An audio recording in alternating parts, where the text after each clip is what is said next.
0. All right, so let me go in and check and see if it's, make sure it's okay. Let's see if I can find it. Okay. I know it's here somewhere. It just takes a minute or two. Okay, here we go. All right, so we already got some people coming in. All right, sound's working.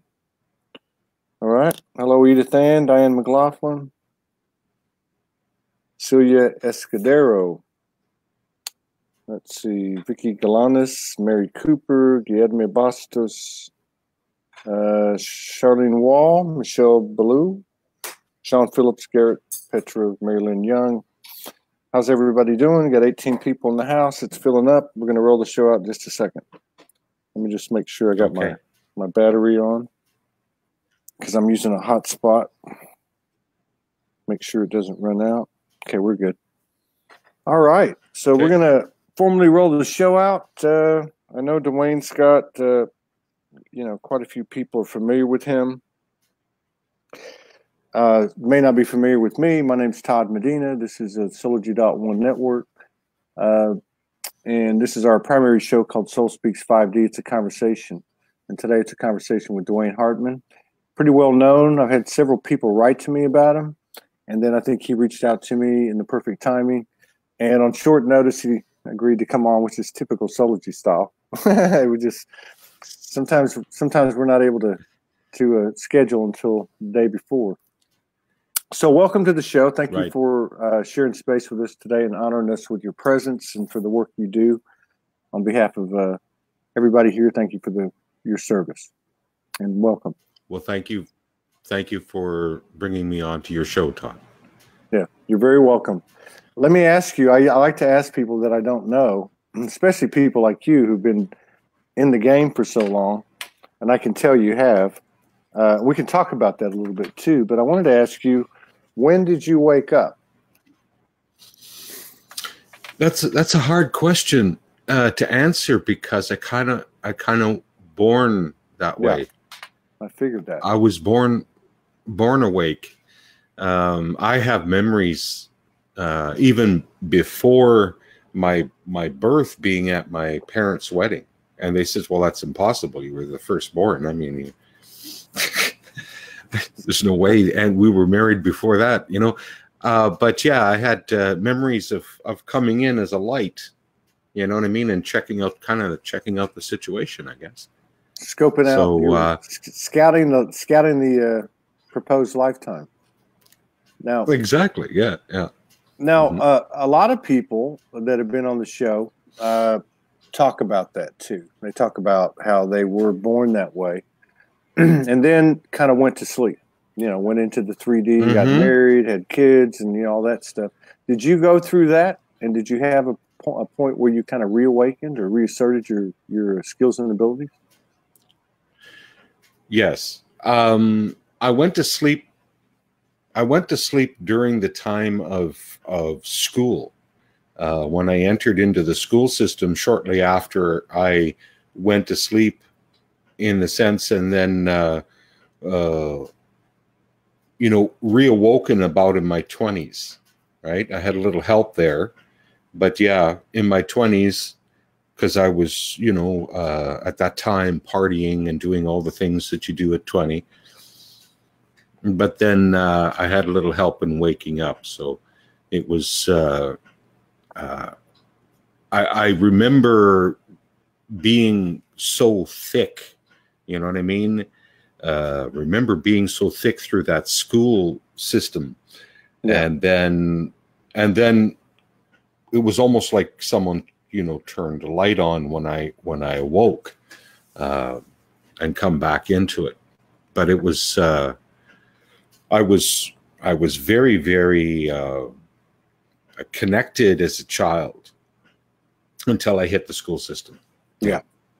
Now, when you were a child, did you have experiences with elementals or galactics or divine essences, that type of thing? It wasn't until later on that I found out that I had. but I thought it was just, you know, hot cold flashes when I was sleeping and being you know, numbed out to where I couldn't move and different things like that. It was later on in life that I found out what that was. But I even had experiences with my father and my grandfather where we seen these lights in the, like, where I was raised on a farm, and in the field adjacent, we seen these lights coming down, and you know, my grandfather didn't live too far away, so he phoned my grandfather. My father phoned my grandfather to come over and have a look, and he could see it from his house. These lights, you know. Wow. So there was this element that happened, and then, as you had asked me, when was that jolt when you woke up? Was when I was actually taken. I was on the road with a friend of mine, and we were both driving, and we were taken right off the road into a different alternate reality or a ship or whatever it was. But then, and these people were these beings were very concerned about a control matrix that was going to happen Wow. to the human race. Now, this was in your 20s? Is that right? Yeah, in my 20s. You know, I'm 54 now, so yeah. So yeah, they were very concerned. Yeah, keep going. Sorry?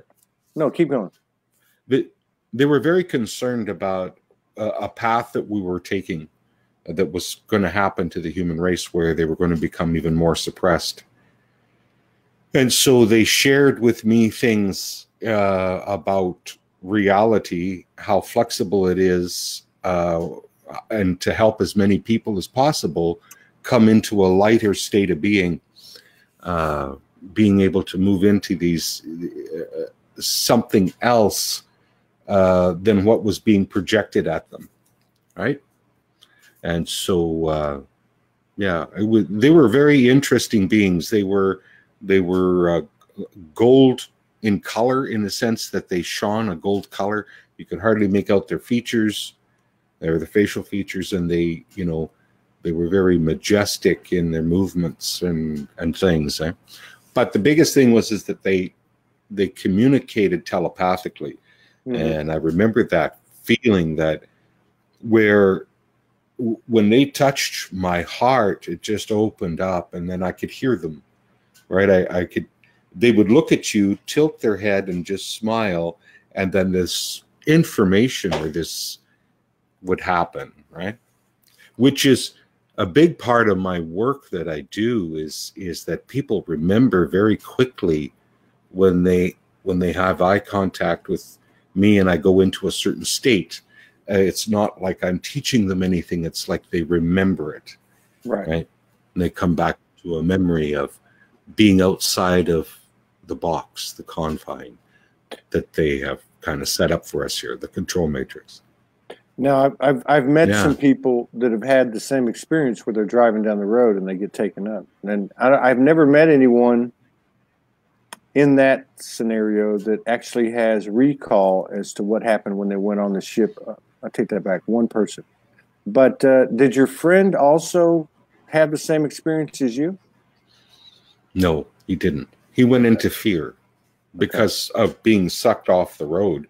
He went into a kind of a state of fear about it all, where I really felt open to it, right? And in the openness to it, I learned a lot of things. The funny thing was that they afterwards we got projected back onto the road, going the same speed, but we were 3 hours out of sync, you know? Oh, wow.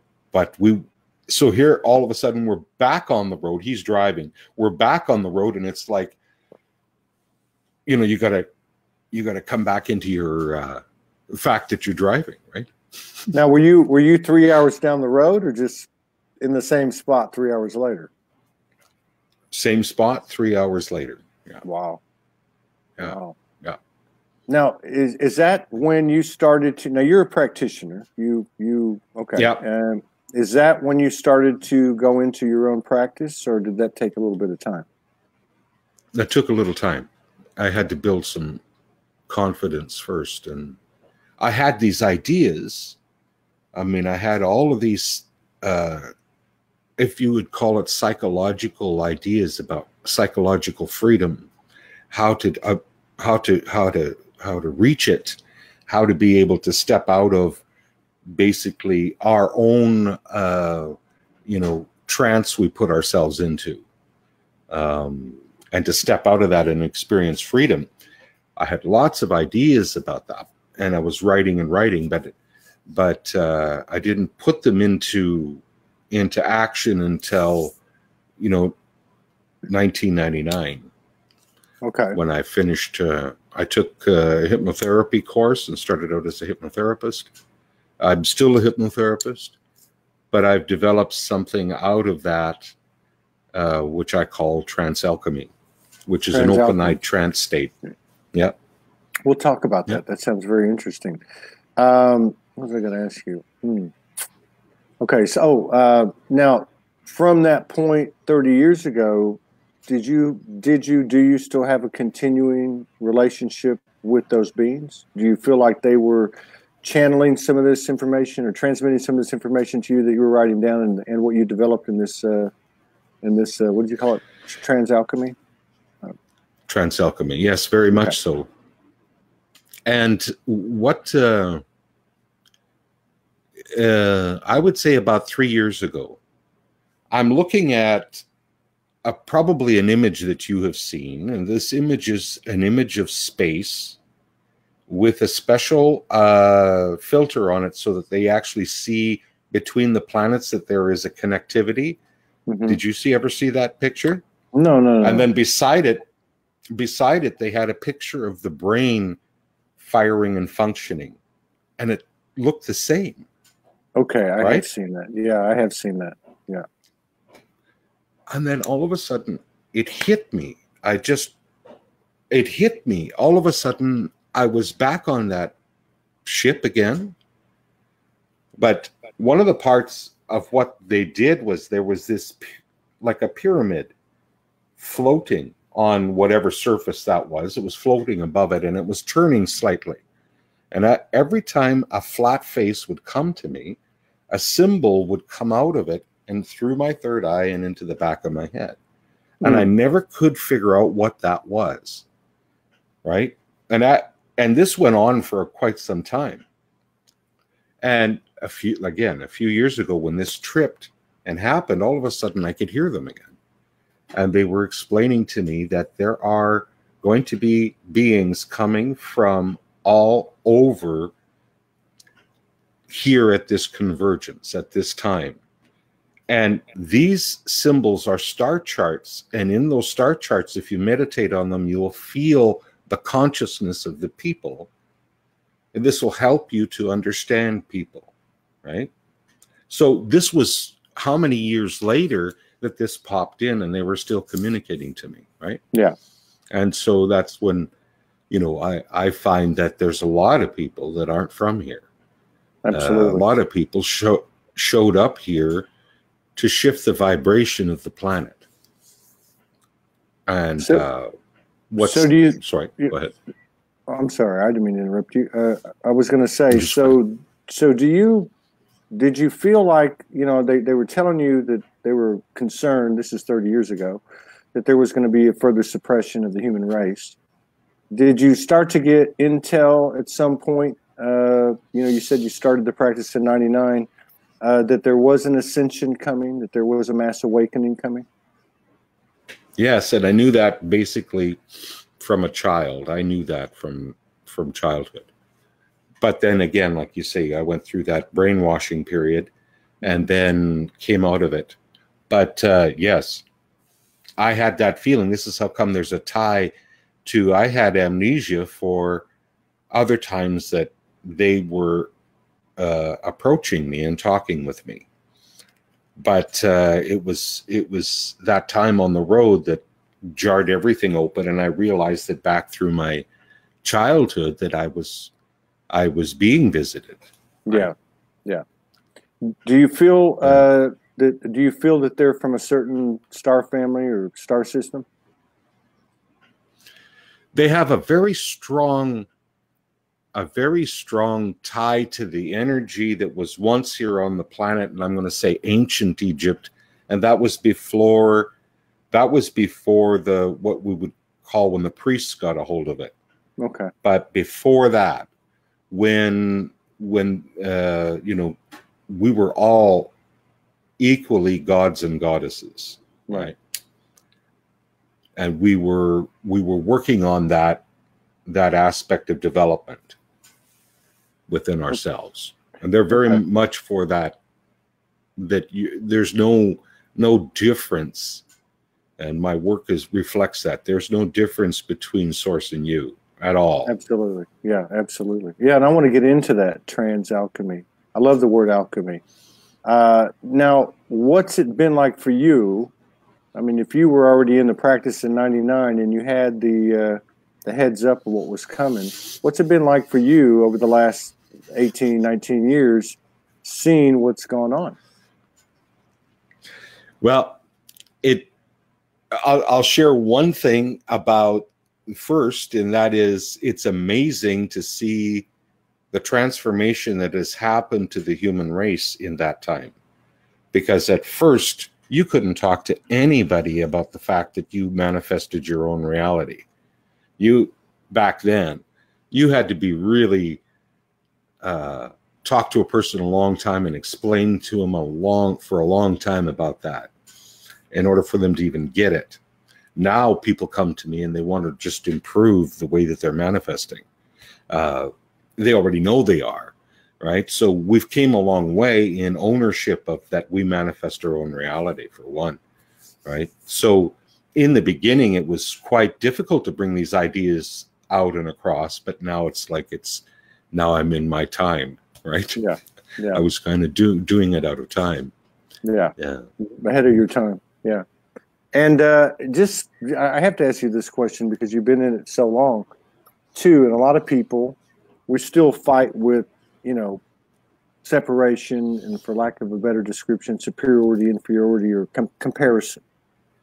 You have an incredible story. You're a practitioner for almost 20 years. Do you still go through these energies hitting you? Yes. And if so, what's that like, and how do you get through it? Well, when the energies hit, like 2018, just about took me out, right? I mean, I know to just breathe and it'll come, right? Ideas will come. The biggest thing is to look into the future of yourself, and see yourself in the future, and see yourself in an expanded state, and then relate to that. Because we have something called mirror neurons. And these mirror neurons, if I'm looking at you, I'm going to be copying a little bit of you as I speak to you, and you're copying a little bit of me as we speak to one another. But I taken that concept and idea and said, hey, what if we focus on ourself already in a space that we need to be in, and we start focusing on ourself? Well, then your mirror neurons take over and your present moment starts to change, right? But so you just got to see yourself in a higher state and start to wonder what that would feel like, because it's all about feeling. And then your feeling starts to change, and then your reality starts to morph, right? And the reality morphs into. But 2018, I have to admit, took the knees out of me. I mean, I went to the floor on that year, and it took a lot of work to get back on my feet again. Now, and what was that work? Was that like discovering new shadows and things like that? Were they involving this incarnation, other incarnations? That and also negatively impressed upon energies. You might call them curses even, or things like that, right? That I had to deal with. That, take for instance, somebody has a strong opinion of you, right? And it might not be good. It's pretty hard to be around that person without stuttering or doing these sorts of things because there's a strong opinion of you. Well, when you take care of that, you cut it off, you move it aside, and then you allow yourself to be your highest version of yourself. Well, then you free yourself from it. Right. But yeah, there was a lot of perceptual things that I needed to deal with in my life at that time. So yeah, that seems to be a common denominator last year. Almost like there was a lot of stuff written, in different ways. And I think of the Nag Hammadi, the Dead Sea Scrolls, and they talk about the archons. And there was a lot of stuff written last year about the reptilian influence leaving. And of course, we're talking energy, I think, more than we are literal, and the archonic influence being negated or removed. But it seems like a lot of people talked about the same thing and how tough 2018 was. Before we get into Trance Alchemy, what's 2019? I know it's only been 27 days. But what's 2019 been like? Because it sure seems like with everyone I'm talking to, it's a whole new game. And I mean that in the best of ways. Yes, it is a whole new game. And for me, personally, I feel the lift. I feel the freedom. I feel and I've heard the same thing, that there was actually a contract that was up and done with in 2018 as far as influencing the human race. Yeah. That influence time is up, the contract's over.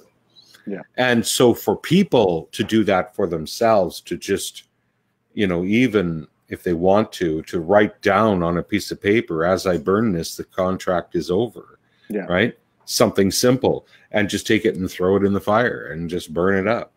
Yeah. For themselves personally to experience that. But yeah, that makes sense. And I remember a lot of that happening in late 2017 and into 2018, and people coming out saying these proclamations or declarations of sovereignty, really saying, I am no longer subject to any vows, promises, contracts, in this life or other life. Let's talk about Trance Alchemy. I love the word. What is Trance Alchemy? So I started to find out that there was a different way of doing trance work that actually, I got into understanding something about Zeus. Now, it's written that Zeus took humanity and split them in two, and then they romanticized it, okay? So that we could never find this little glitch. But Zeus split humanity into two. They said that, humans had two heads, 4 arms, 4 legs, and he split them in two. And then they were forever looking for their other half. So it moved it into more of a twin flame thing, right? Mm-hmm. But in my work, I see it blatantly, the split. We have God consciousness, and then we have the mask that we wear. I'm not saying most people do. They wear this mask of being socially acceptable.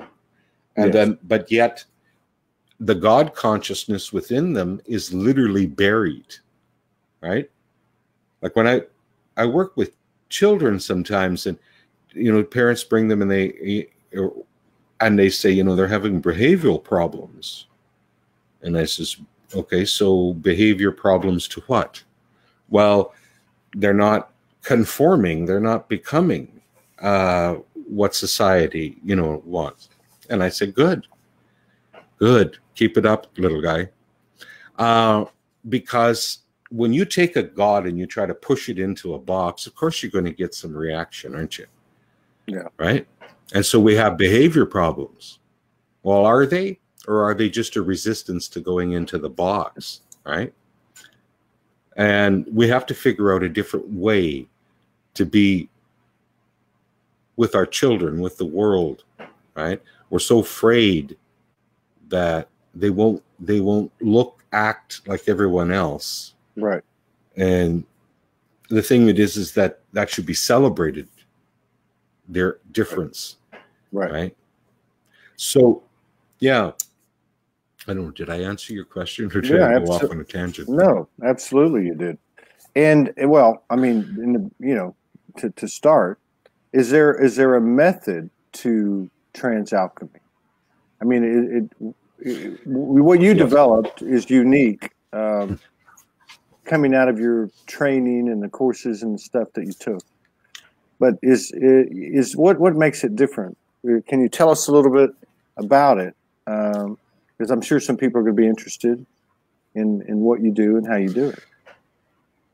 It's a very quick way because it honors the God within the person. So when I work with somebody, I ask permission if I have permission to work with them.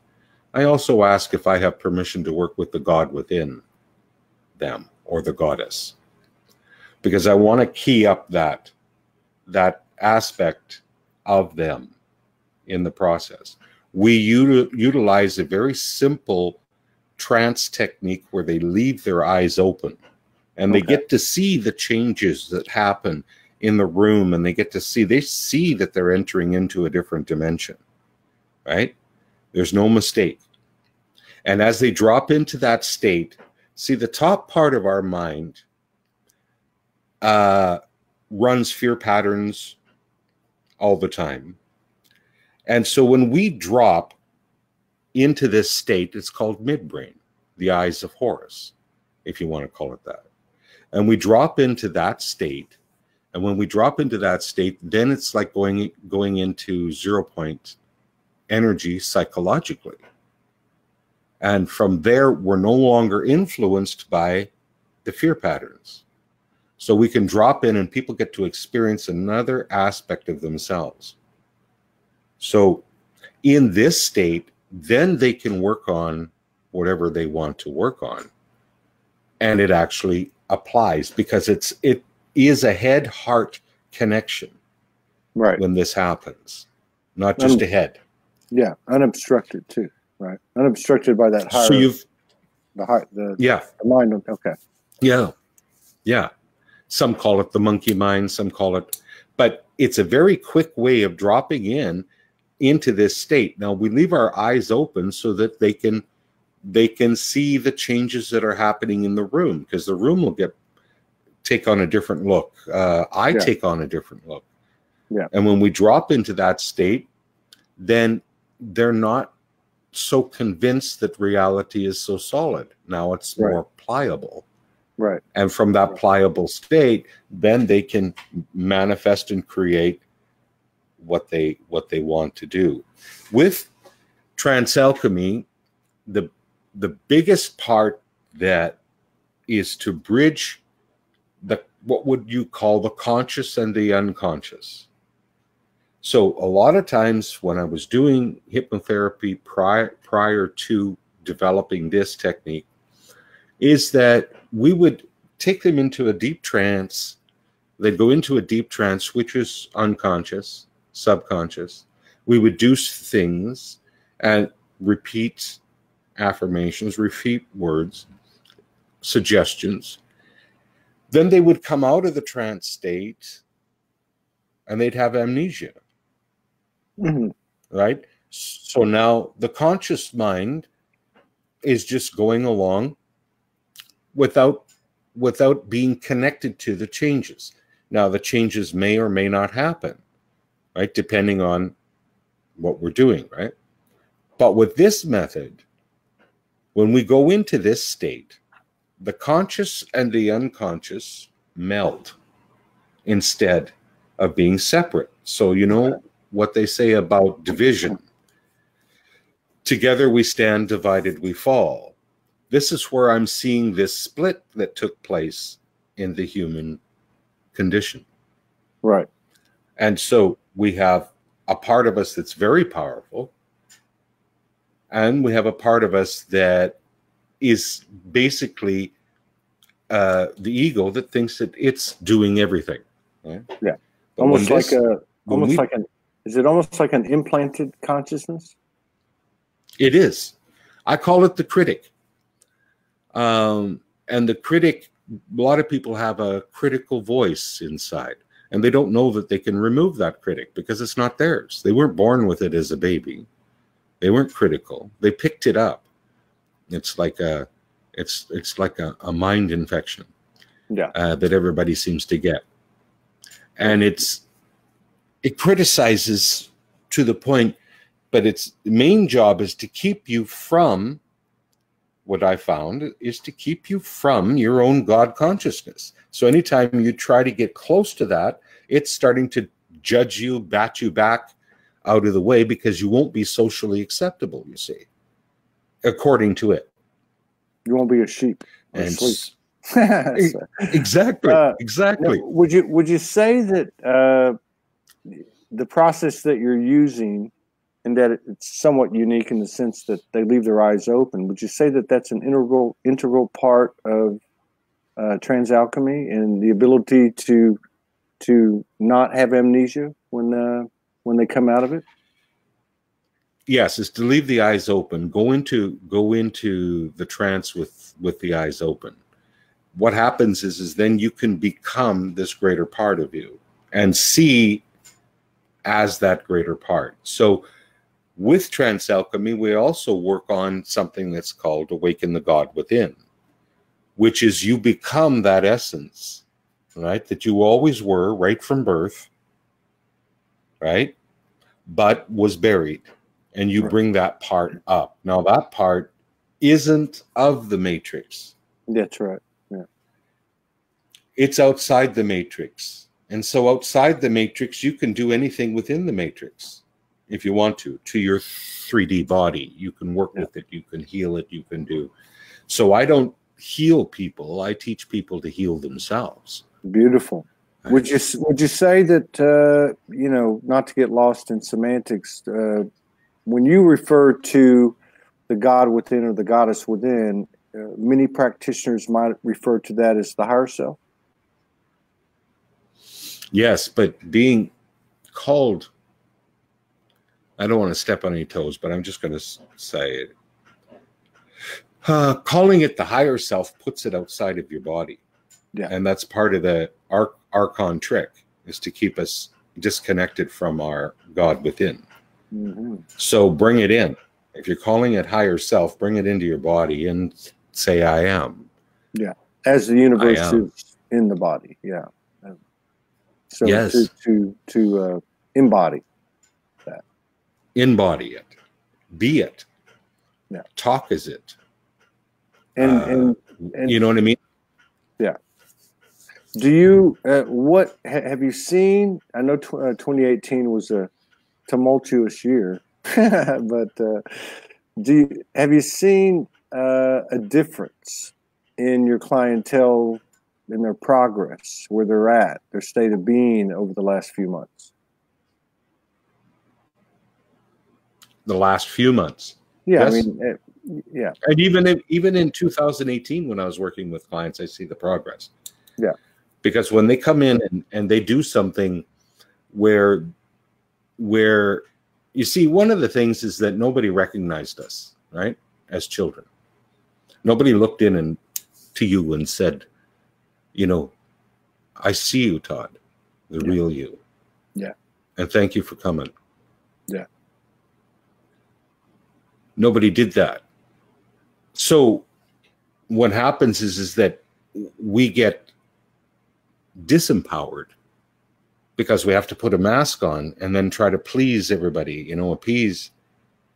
Except when we go inside and we recognize ourselves, this is part of Trance Alchemy. When we go in and recognize ourselves and we say, you know what? I love you. Yeah. I don't care what the world thinks. I see you and I love you, right? There's something magical that happens there when we get recognized. It's like in Africa, there's a saying that there's a tribe of people that say, they say, I see you rather than hello. Yeah. And the response back is, thank you, because when you see me, you bring me to life. Yeah. And this is what this is about, is healing happens when the client recognizes who they are, because then they can continue to heal themselves. Yeah. Right. By their own direction, by their own, they're the healer. Now, do you find that taking them to their true nature, the God Goddess within? Yes. Do you find that that's kind of like a big domino that starts knocking everything down, where you're not, as a practitioner, focusing on particular things that so many seem to do? Yes, that's the key. The key to having complete healing, the key to having, see that there is only one deficit, and that's that we won't admit we're God. Yeah. And that denial is the problems we're having. The moment the dis-ease is just not owning who you are. Yeah. When you own who you are, then it's not a dis-ease anymore, you see. Because that was the reason for it to begin with. Yeah. It only brings us back to that place where we own who we are. Right now, with our world and the way it is, and the governments and whatever, the puppeteers or whoever you want to call it, it's all nasty, but it's also the best thing that ever happened to the human race. Yeah. Because we're finally reaching in and pulling up our power. Yeah. And saying, you know what? I believe in a different reality. Yeah. And Absolutely. you know, there's not a darn thing they can do if you sit in your living room and you manifest an alternate reality than the one they've got going.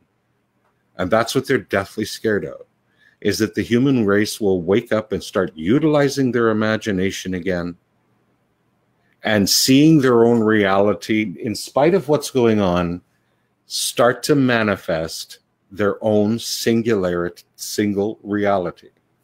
Fascinating. Because they can't stop that. Yeah, that's right. They can't stop that. It's sovereignty in action. And so, yes.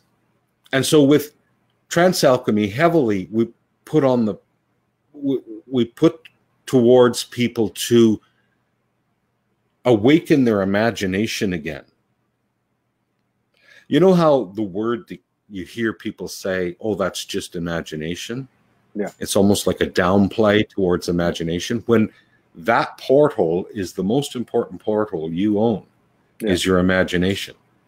I've worked with people who have been severely blocked in their life, and I just get them to imagine themselves outside of the block and what they would be like. You know, we're not going to do anything just yet about the block. We're just going to look beyond the block. Now tell me what you're like on the other side of that block. And they start describing it to me using their imagination. And I go, okay, now where did the block go? Yeah. And they go, it's good. It's gone. Yeah. Because the real problem is that they've captured our awareness. They've captured our imagination. Yeah. That's how you capture a human race. I think this is really important, because and I know I can look at my own situation and many, many, many other people I've gotten to know over the last 7 years. And that is when we start to reawaken. Even if we had it when we were young, which most of them acknowledge it in retrospect. So much of what was happening it seemed like it was fantasy, imagination. And of course, a lot of us caught a lot of flack for it. You know, a lot of us went to the psych wards and the jails and different things, and and being outcasts of family and such. But a lot of people, it's important, I think, because a lot of people are waking up now. According to the practitioners that I have on the show and the work I do, they talk about the people. Oh my God, they're waking up, and I think that that's a big part of it, is that imagination, which is really our natural nature. And our magic is so important, but they have these doubts about it, which I'm sure stands in the way of accepting their power. So I guess my question to you, my question to you would be, what would you say to somebody, or how would you guide somebody who hasn't stepped into their power, who is afraid of their power? Is the imagination the key to it, or a tool of it? First of all, the key to it is desiring. So I can't do anything with anybody if they don't desire or want to do it. So if somebody's like basically dragged to me and say, okay, fix them, it's not going to work. They have to have vested interest. So with the vested interest, I'm comfortable because I know that they have curiosity already towards it. And I can work with that curiosity because that childlike curiosity is so important. That's imagination, right? Too. So, what would I do with somebody like that, or how would I help somebody like that? Yeah, is start to tickle that imagination. Okay, what would it feel like? Would you like to do it? Would you like to step into that power? I would start working that way with them until it starts to build an excitement, and then they want to do it. Once they want to do it, then it's no problem. Yeah. We can flow into them stepping into that consciousness. Yeah. Yeah. But it is like so many of the gurus and Alan Watts and all of them talk about, is that there is another consciousness that's parallel to the one that we've been hypnotized into, and it's an infinite consciousness. In that consciousness, you are immortal. You have never been born, nor will you ever die. It's a shift of perception. If you can shift your perception and move that perception, or be aware of that perception, and look through your own eyes at the world as an infinite being that you are, right? Everything starts to change because that fear of death is gone. Yeah. You start remembering, Yeah. I'd like to get the biggest thing. Keep going. Sorry. Keep going. That's the biggest thing. I'm done. I was going to say, I'd like to get your take on, I've got my own views. The Secret, law of attraction. And I know there's some truth to it. But to me, it doesn't really jive, and I shouldn't have even said that. I guess what I'm getting at is, what's your take on manifestation? It seems to me that we approach it and we want to judge it or gauge it, measure it based on our consciousness that is limited, 3D, whatever you want to call it.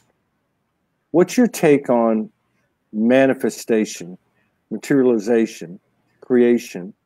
As you said, there's nothing they can do to us if we sit in our house and we imagine ourselves out of this false reality. Mm-hmm. Can you elaborate on that? Can you give us some reflection on how to navigate that? What is that? So my take on it is that we're in a relationship with source energy, in the sense that we are source energy, and source energy is everything that gets manifested. See, source energy doesn't know what it is. And so from the original dissension, or if you want to call it that, but curiosity, source energy wanted to know what it was. And then we went out and experienced, right? So people are coming at it, manifesting a thing, right? Instead of an experience. So source energy wants to know what it is. So we desire, we desire an experience of going from point A to point B, of not having to having. That's an experience that has heights in it, joy, and that joy and height is what? You realizing your source energy. You Right. can't get away from it if it manifests. So this is kind of where I see things going astray with manifestation, is that they're not in the relationship with source energy, because source energy is becoming that. See, I explain it this way: there was no Home Depot around when everything was created. It was created out of source itself. So by default, you're source, and so is everything else. So when you desire, you sit down and you do a mind movie, or you do whatever, you're wanting and desiring an experience, right? And it's filled with emotion. And a lot of people are just doing it from their head. Right. And just from the head, there's duality in it. So you'll gain it and it'll be taken away because there's duality. But if you do it from the heart and you just love it, you know what I mean? Yeah, I like that. I remember one person asking me one time, they said, tell me about your dream house, your dream place. And I said, okay. I said, yeah, it's a log cabin in the mountains, and there's a stream, just a little log cabin, and there's a porch. And they go, come on, dream bigger. But that was my desire. Yeah. That was my joy. Yeah. That's my joy. Now, I don't, a big mansion with all that, this isn't my thing. But that log cabin with that porch, maybe a rocking chair on it, you know, simplicity, right, to me. I like what you said. So I wanted to interject because I really like what you said. I want to reiterate it. In the art of imagining, visualizing, feeling, I think you hit it on the head. You know, you think law of attraction, you think of almost like push button robot, and you say, because on one hand you can attempt to manifest a thing, on the other hand you can manifest an experience. I want to experience the log cabin with the rocking chair and a string. I want to experience A, B, C, as opposed to I want this, I want that, I want this, which is really the false programming and what I was referring to earlier, which you have translated so well. So I just wanted to restate that because I think that's a very valuable piece of information or methodology. And thank you. It's feeling. Oh, you're welcome. You're welcome. Years and years ago, I went to school the second time. And I was, of course, brought into special needs class because I had been in a special needs class in prior schooling. So they automatically put you in because there's funding in that. So they automatically put me back in, and I thought, okay, well, what am I going to do here? I could help. I could get creative, and I started developing different ways to help the adults that had learning disabilities in the class, right? And it was interesting that in that time and in this time, I lost my train of thought, and I don't know what the heck I was talking about. Yeah, that's part of the 3D thing, leaving us. Don't worry about it. It happens all the time on this show. You were talking about going back into school, and you were special needs. Well, you were one of those that wouldn't fit in the box. So, and then when you went back, that you went back into the same scenario, and that you were thinking, what do I do? You know, what can I create out of this? I think it's what you were getting. So back then, working with the adults and myself, right, I approached the psychologist at the time. Now, don't get me wrong, psychology has gone a long way since I was in school. But at the time, and I was saying, you know, why aren't we working with their emotions on this? Because their emotions are stuck. They feel like they're not intelligent. They feel that they're not. Why don't we work with the emotional states and help them shift their emotional states, right? Because that would help them free up and become, you know, more of themselves. But there was a stuckness that would happen with that feeling that they weren't enough, right? How are we going to lift that? And I got met with all kinds of flack from them about saying that. They said, no, we teach them strategies, more strategies, not feelings. And I'm going, well, if you taught them how to work with their feelings and move their feelings, they would feel differently about themselves, and then they would be feel more productive, right? So that bridged into my work as well, because it is the feeling. A person feels like they're stuck, they're stuck. A person feels they're free, they're free. Now, how do we get them from point A to point B, right? From that stuckness to that freedom. And basically, we have a humanity that's stuck. And they got stuck because they think that this is only it, this reality. Yeah. But it's a multitude of realities. Yeah. You can do anything, right? And once you start using your imagination, right? But what they did in the school system is that they trained and entrained people to be left brain thinkers and to leave the right brain out of the picture. Now, the right brain holds that creative aspect that is source, as well as the you know, both sides do, but it's more geared for the creativity. It's more geared for imagination. But if you look at it, people are very much in their head and way over to the left. Yeah. Right? Yeah.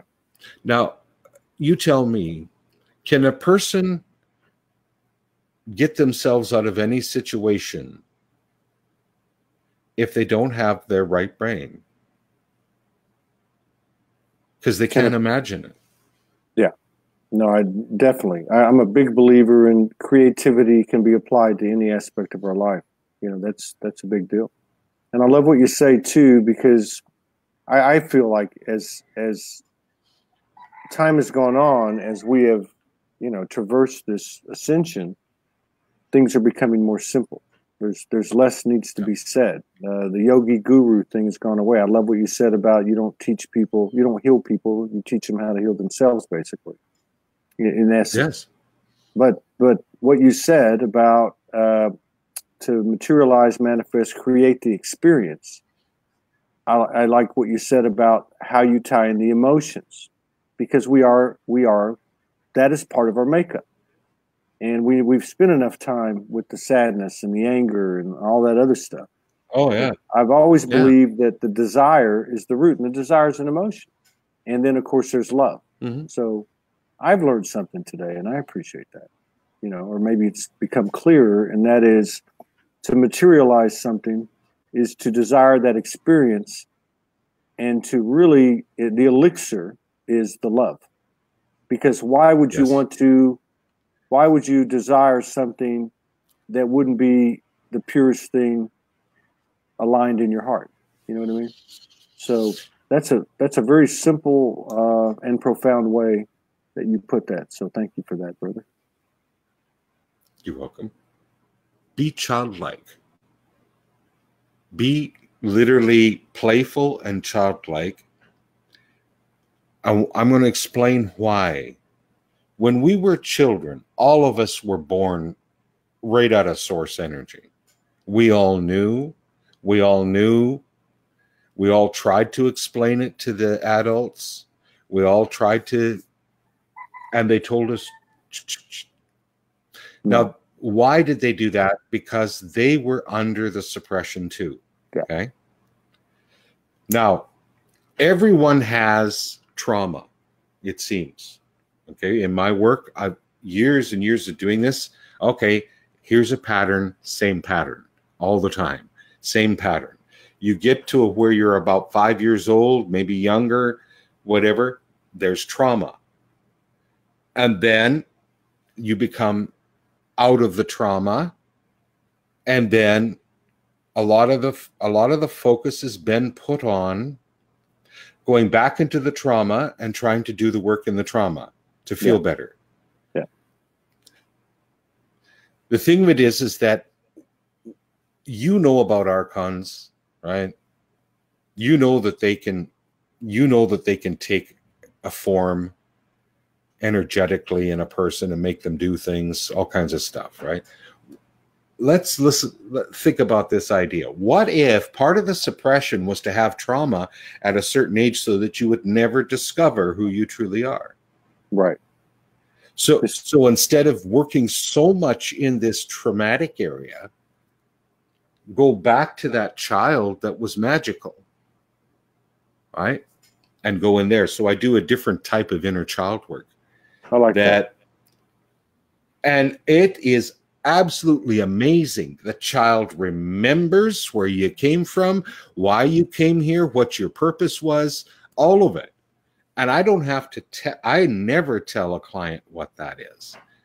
It has to come from them, right? And it does. You'd be surprised how once they tap into that, all of a sudden they know where they're from. They know why they came here. And all of a sudden now they have a feeling of home. Yeah. While they're here, instead of being so different, right? Yeah. And wanting to get out of here. Right. Yeah. But yeah. So that's another thing too, is the other example. You jump forward to your future self and resolve. And in this case, you go back to your untainted self, you know, your child. Yep. So, you know, and this to me is indicative of an energy that I'm seeing in the work I do. And that in the work I'm doing, you know, broadcasting, talking to people.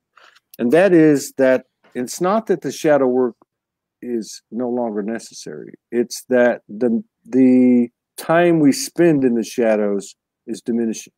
And what you're explaining here is there's quick ways, yes, with ease and grace, because that wasn't even real. And I like the fact that you put into this the archonic influence, because I have firsthand experience with myself and others where through one method or another, in the literal sense, that can be explained in the physical, but also the non-physical that can be explained, that we are not in control. And you can call it whatever you want to call it, an addiction, a night you drank too much, you know, whatever. But these things are stories. They're not who we are. And maybe we're moving into an energetic field now, because we've done the work collectively, that we don't have to use these old methods and spend hours and hours and hours, because the bottom line is you either let go of it or you don't. And that was, again, what you were saying is that that was a block to keep us from our God self. Yeah. Fascinating discussion. Fascinating discussion. I'd love to being I'm sorry. No, you go ahead. You go ahead. Being lost in that. Being lost in that sometimes. I'm not saying that shadow work is bad, but what I am saying is that you can get lost in it. Yeah. And at some point at the end, just what you said, because I've said it lots and I'm tickled when you said it, is that at some point you have to say, I'm healed. Yeah. Or it never happens. If you can't see yourself healed, you know, think about it. Even if you do this modality or that modality, at some point in your head, you're going to say, I see myself healed, and then it works because you're the healer. Yeah.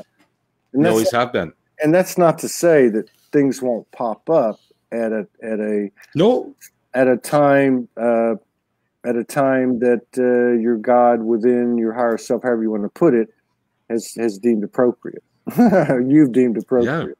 Yeah. Because there is an element in this awakening too, and I think people that are waking up should know this, and people that have been in the game for a while or whatever can acknowledge, and that is that it's a lot.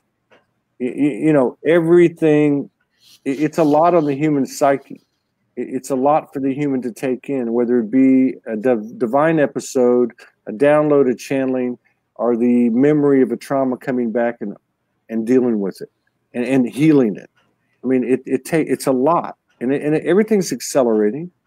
But I understand what you're saying, and I think maybe, you know, obviously a year ago, 2 years ago, 3 years ago, 4 years ago, you know, there was a lot of talk of impasse. There was a lot of talk about shadow work, and it's still probably the number one thing that you can go to, because beneath that shadow is gold. But I think we are moving into new territory here, which allows us to move quicker with ease and grace, because energetically so many people have done the work and made it easier for others like yourself. When I was in my 20s, and I was studying the books and going through the books of The Wounded Inner Child by John Bradshaw, and doing that work, and then, you know, the Light Chasers, or what's her name, Ford.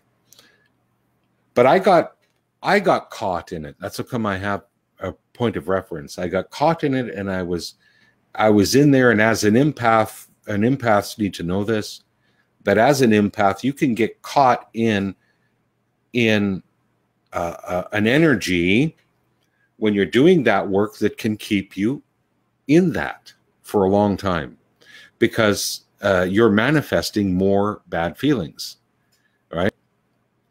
So empaths need to know that feeling that they're having while they're doing that work, and more and more and more, it seemed like there was no end to it for me. It just kept coming and coming, and I could never get out of it. And then finally this came to me, and maybe it was them, and they, you know, there was this communication. If you don't put in front of yourself you cured, you will never be cured, because your image is you down here in this sadness. And you will remanifest that. So I say to people a lot of times, I says, the biggest thing that you're manifesting is yourself every day. Yeah. Think about it. Yeah. I love that. It's you're manifesting. Yeah. I love that. That even takes out the future self and the untainted child. You're just simply saying, align with your healed self, align with your true self, whatever. I mean, yeah. Fantastic conversation. I'd love to collaborate with you again. It's very refreshing and eye-opening. Please make sure, I put your website on the first comment, but if you would put your website into the comments when the show's over, so that people can reach out to you. I will say this to the audience too. I have received 3 different messages about you. One of them was in regard to the work you do and the work you did with this person. Everything came in very highly recommended. So I know you have a lot of goodwill out there. So again, this is the year of collaboration. We're here to support each other. So if and when it resonates, please reach out to Dwaine and check him out. So please put the website up, and I look forward to future collaborations. Thank you so much for joining us today and honoring us with your presence. Thank you. Thank you, Todd. And I'd like to say to you is you're doing also an amazing job. How many interviews have you done today? Today we've done 3. Today's a light day. No, we do probably. We've done probably about 800 in. I guess we started in, I want to say, March of 2017. So coming up on 2 years. I don't know if that sounds right, but yeah, about 18 months, 2 years, something like that. And you have a donation button. Mm-hmm. Yeah, we do. We do. And good. We put it up. We put it in. We put it in the comments after every show, and thank everybody for their love, support, and contributions, because it's you know, as so many of us know, it's not an easy path. There's a lot of faith involved, and you know, it's tricky. But thank you for you definitely deserve having that button pushed, and thank you so much. Thank you. I appreciate you, brother. You take care, and thank you for your kind words. Okay, you too. Peace out. Okay, I'll see you again soon. I'll hit you up.